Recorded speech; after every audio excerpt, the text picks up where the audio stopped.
is definitely one of those items that you can just easily pick up off the shelf at the store, but you probably have all the items already in your pantry. I wanted to challenge myself for the month of March to make some things at home that can be easily bought at the store. So I'm going to start off with granola, and I'm revamping my granola recipe because I had some leftover trail mix and I wanted to change it up a little bit. Let's swap out some ingredients from my original recipe. Let's add in some new things, and we're going to do it all today on Sweetly Savory. I start off with what's going to be the most time consuming, which is a little extra back and forth from your cooking station to the microwave just to keep an eye on it. With that, measure out 4 tablespoons of unsalted butter. I use unsalted in this recipe to have better control of the salt. It wouldn't be granola without 2 cups of old-fashioned oats. You can make them with quick ones in a pinch, but the texture of the end product isn't the same. Measure out 6 tablespoons of brown sugar, and this recipe really calls for 3/8 of a cup. I googled how many tablespoons that was. That's a much more efficient method for me. Then add 1/4 teaspoon cinnamon and 1/4 cup shredded coconut. I just use my hand for this. No measuring tools required. Break apart those clumps and add in the coconut with your hands. That's going to be your best tool for this recipe I'm finding. The swap I'm making today is maple syrup from honey. You'll add 1 tablespoon of that to the melted butter and 1/4 teaspoon vanilla.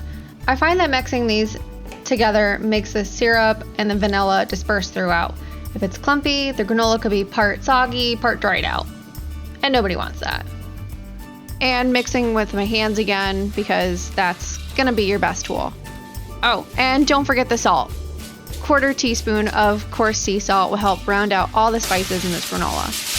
And bake. Line a baking tray with foil for easy cleanup and transporting for storage.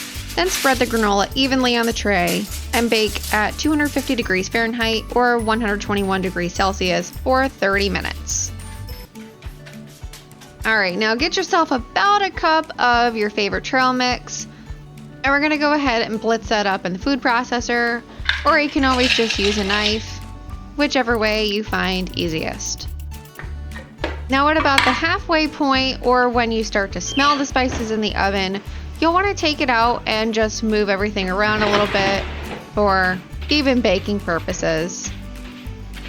Plus I like playing with my food, and then stick it back in for the remaining 15 minutes.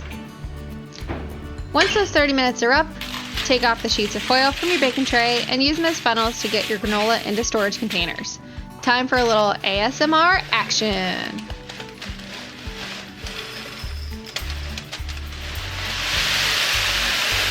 Add in the broken up pieces of trail mix and the second half of granola.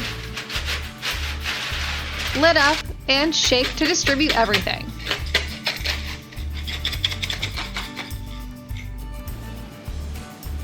Let's go ahead and give this a taste, because I know that this definitely smelled amazing in my oven. A nice light tender flake. Can't go wrong with homemade granola sometimes. I really perfected my game over the last few years. And adding in the trail mix,